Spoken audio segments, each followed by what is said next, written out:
Hello friends, இன்றைக்கி என்னோடய lunch plate தான் நீங்கள் பார்க்க போகிறீங்க.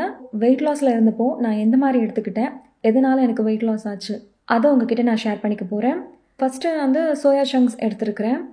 அது 1 ஸ்பூன் எண்ணெயில் மிதமான சூட்டில் வச்சு நல்லா ஃப்ரை பண்ணி எடுத்துருக்கிறேன். அப்புறம் கேரட் பொரியல், கொஞ்சமாக சாதம். இது பொன்னாங்கண்ணி கீரை கூட்டு வச்சுருக்கிறேன் பருப்பு போட்டு. சாதம் இந்த அளவுக்கு தான் நான் சாப்பிடுவேன், இதை விட ஜாஸ்தியாக நான் எடுத்துக்க மாட்டேன். டே 2 பார்த்திங்கன்னா கொஞ்சமாக சாதம். வெஜ்ஜு தான் சாப்பிட போகிறீங்க அப்படின்னா கண்டிப்பாக முடிஞ்ச அளவுக்கு கீரை சேர்த்துக்க பாருங்கள். இன்றைக்கி டே 2 நான்வெஜ் தான் நான் சாப்பிட்றேன். ஸோ கொஞ்சமாக ரைஸ், அப்புறம் ஒரு 3 பீஸ் போல் சிக்கன் எடுத்துருக்கிறேன். சிக்கன் லைட்டாக எண்ணெய் சேர்த்து ஃப்ரை பண்ணி எடுத்துருக்கிறேன். டீப் ஃப்ரை பண்ணலை, ஷாலோ ஃப்ரை தான் பண்ணியிருக்கிறேன். அப்புறமா 2 முட்டை. முட்டையில் அந்த எக் ஒயிட் மட்டும் இருக்கு இல்லையா, அதுதான் சாப்பிடுவேன். மஞ்சக்கரு சாப்பிடாதீங்க. இதுதான் என்னோடய டே 2க்கான லன்ச் பிளேட்.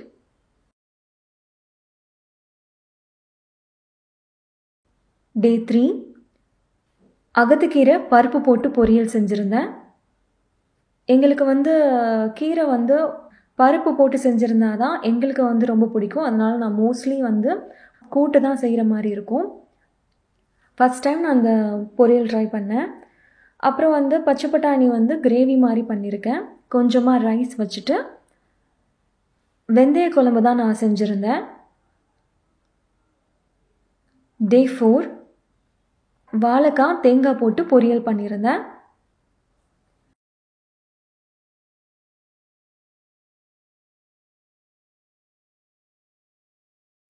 அப்புறம் இது மிக்ஸ்டு சென்னா, இந்த பச்சை பட்டாணி, ஒயிட் பட்டாணி, கருப்பு சுண்டல், ஒயிட் சுண்டல், இது எல்லாம் போட்டு ஒரு மிக்ஸாக நான் செஞ்சுருந்தேன். ஒரு கிரேவி மாதிரி செஞ்சுருந்தேன். ரொம்ப சூப்பராக இருந்துச்சு. அப்புறம் கொஞ்சமாக ரைஸ். முடிஞ்ச அளவுக்கு ரைஸை கம்மி பண்ணிக்க பாருங்கள். அதுக்கு பதிலாக ஒரு 2-3 சைட் டிஷ் கூட நீங்கள் சேர்த்து சாப்பிடுங்க. ஆனால் முடிஞ்ச அளவுக்கு ரைஸை கம்மியாக சாப்பிடுங்க. வெயிட் லாஸ் அப்போ தான் உங்களுக்கு சீக்கிரமாக நடக்கும். அதுக்கப்புறம் முளைக்கீரை பருப்பு போட்டு கூட்டு வச்சுருந்தேன். ஸோ இதுதான் என்னோடய லன்ச் பிளேட்.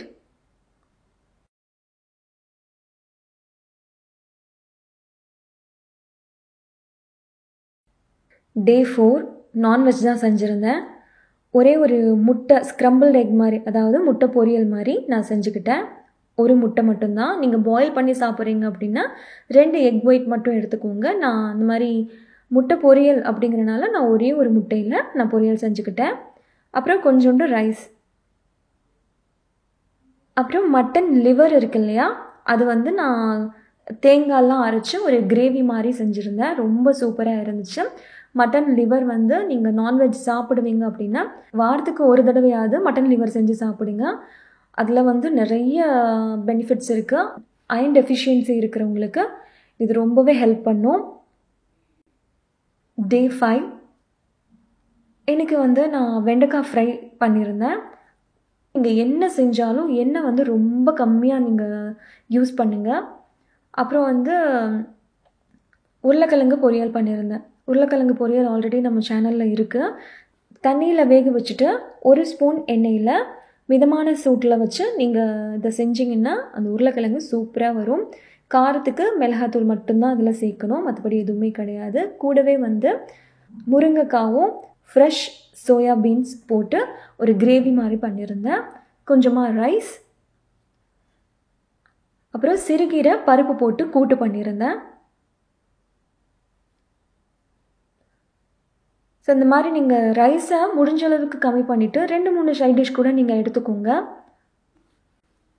முக்கியமாக வெயிட் லாஸில் இருக்கும்போது நீங்கள் வெஜ்ஜு தான் சாப்பிட போகிறீங்க அப்படின்னா கண்டிப்பாக முடிஞ்ச அளவுக்கு கீரை சேர்த்துக்க பாருங்கள்.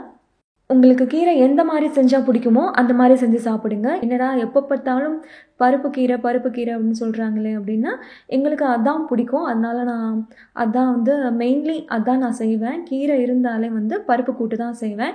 என் பையனுக்கு அது ரொம்ப பிடிக்கும். அப்புறம் கிரில் சிக்கன். வெயிட் லாஸில் இருக்கும்போது கிரில் சிக்கன் ரொம்ப ஒரு எஃபெக்டிவான நீங்கள் அது மெயின் டிஷ்ஷாக தான் அதை சாப்பிட்ணும். சைடில் அதை வச்சுட்டு அது கூட நிறைய ரைஸ் வச்சு அப்படிலாம் சாப்பிடக்கூடாது. கிரில் சிக்கன் தான் மெயின் டிஷ்ஷாகவே இருக்கணும். ஒரு 100 கிராம் கிரில் சிக்கனில் 165 கேலோரிஸ் இருக்குது. அதே மாதிரி 31 கிராம் ப்ரோட்டீன் இருக்குது. ஸோ நீங்கள் கிரில் சிக்கன் தாராளமாக எடுத்துக்கலாம். நைட்டு வந்து நீங்கள் டின்னருக்கு கூட ஒரு 100 கிராம் போல் கிரில் சிக்கனை நீங்கள் சாப்பிட்லாம். அதில் நிறைய ப்ரோட்டீன்ஸ் இருக்குது. நீங்கள் ஒருவேளை 7வது நாள் நான் எதுக்கு கொடுக்கல அப்படின்னா, மோஸ்ட்லி நம்ம வந்து பிரியாணி சாப்பிட்ணும் அப்படின்னு கண்டிப்பாக தோணும். யாராக இருந்தாலும் தோணும். எனக்கு கூட தோணும். ஸோ அதனால் வந்து நீங்கள் பிரியாணி சாப்பிட்றதா இருந்தால் தாராளமாக சாப்பிடுங்க. ஆனால் அதையும் ஒரு அளவோடு சாப்பிடுங்க. இப்போது நான் இங்கே உங்களுக்கு கொடுத்துருக்குறேன்.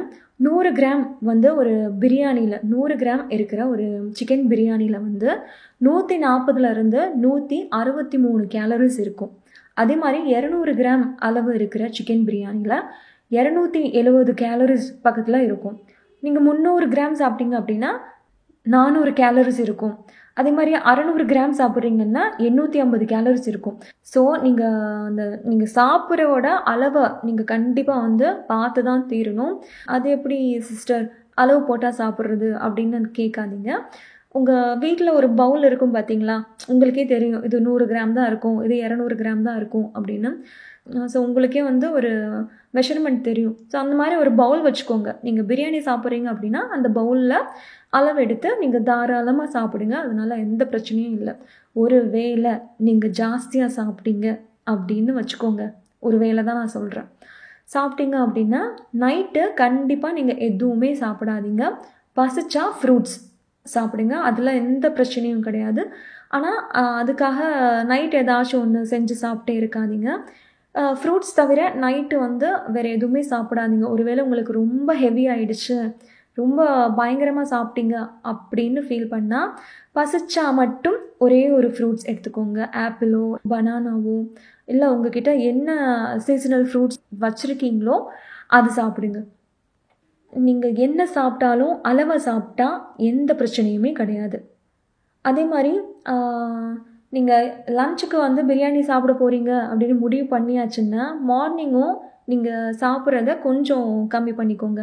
ஏன்னா மார்னிங்கும் நல்லா சாப்பிட்டு லஞ்சுக்கும் வந்து ஹெவியாக சாப்பிட்டீங்கன்னா நீங்கள் 1 வீக் பட்ட கஷ்டம்லாம் அப்படியே அந்த ஒரு லஞ்ச்லேயே உங்களுக்கு காலி ஆகிடும்.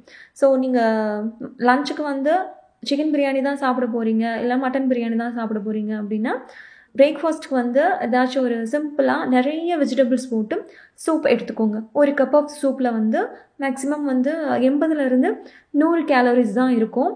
ப்ரோட்டீன் பார்த்தீங்க அப்படின்னா 2.9 கிராம்ஸ் ஆஃப் ப்ரோட்டீன் அதில் இருக்கும் உங்களுக்கு. நீங்கள் வந்து சிக்கன் சூப் தான் எனக்கு பிடிக்கும், நான் அதான் சாப்பிட போகிறேன் அப்படின்னா சாப்பிடுங்க. அதில் எந்த பிரச்சனையும் கிடையாது. ஆனால் அதுலேயும் ஒரு அளவோடு, அதாவது 1 கப் ஆஃப் சிக்கன் சூப்பில் வந்து நிறைய ப்ரோட்டீன்ஸ் அண்ட் விட்டமின்ஸ் வந்து நிறைய இருக்குது. 200 ml இருக்கிற ஒரு பவுலில் ஒரு கப்பில் நீங்கள் சாப்பிட்றீங்க அப்படின்னா அதில் வந்து 146 கேலோரிஸ் இருக்கும். 9.7 கிராம் ஆஃப் ப்ரோட்டீன் அதில் இருக்கும். அதே மாதிரி 4.9 கிராம்ஸ் ஆஃப் ஃபேட் அதில் இருக்கும். 15 கிராம் ஆஃப் கார்போஹைட்ரேட்ஸ் அதில் இருக்கும். ஸோ ப்ரோட்டீன் பாருங்கள், 9.7 கிராம் ஆஃப் ப்ரோட்டீன் அதில் இருக்குது. அதே மாதிரி கேலோரிஸும் பார்த்தீங்கன்னா 140+ கேலரிஸ் அதில் இருக்குது. ஸோ நீங்கள் வந்து லன்ச் நீங்கள் முடிவு பண்ணிட்டீங்க, நான் வந்து பிரியாணி தான் சாப்பிட போகிறேன், இந்த அளவில் தான் சாப்பிட போகிறேன் அப்படின்னா பிரேக்ஃபாஸ்ட்டும் நீங்கள் நைட் சாப்பிட்றதையும் கண்டிப்பாக ரொம்ப கம்மி பண்ணுங்கள். இந்த மாதிரி சூப்பாக எடுத்துக்கோங்க மார்னிங். நைட்டு வந்து பசிச்சா மட்டும் ஏதாச்சும் ஒரு ஃப்ரூட்ஸ் சாப்பிடுங்க, நிறைய தண்ணி குடிங்க. நீங்கள் பண்ண வேண்டிய விஷயம் வந்து சாப்பாட்டோட அளவை குறைச்சி வெயிட்டை கம்மி பண்ணுங்கள். நல்ல ரிசல்ட் கொடுக்கும். நீங்கள் சாப்பாட்டை கம்மி பண்ணாலே உங்களுக்கு நல்ல ரிசல்ட் கொடுக்கும். 1 மந்த்லேயே வந்து உங்களுக்கு நீங்களே பார்ப்பீங்க எந்த அளவுக்கு நீங்கள் வந்து வெயிட் கம்மியாக இருக்கீங்க அப்படின்னா உங்களுக்கே வந்து தெரியும். ஸோ சாப்பாட்டை குறைச்சி ஃபஸ்ட்டு வந்து உடம்பை குறைங்க. அதுக்கப்புறம் வந்து மெதுவாக வாக்கிங், உங்கள் சின்ன சின்ன எக்ஸசைஸ் அப்புறமா நீங்கள் பண்ணிக்கலாம். ஸோ ஃபஸ்ட்டு உங்களோட சாப்பாட்டை அளவை குறைங்க. இந்த வீடியோ உங்களுக்கு பிடிச்சிருந்தா லைக் பண்ணுங்கள், ஷேர் பண்ணுங்கள். கோகிலா அகர்ஷன் சேனலுக்கு சப்ஸ்கிரைப் பண்ணுங்கள். நன்றி, வணக்கம்.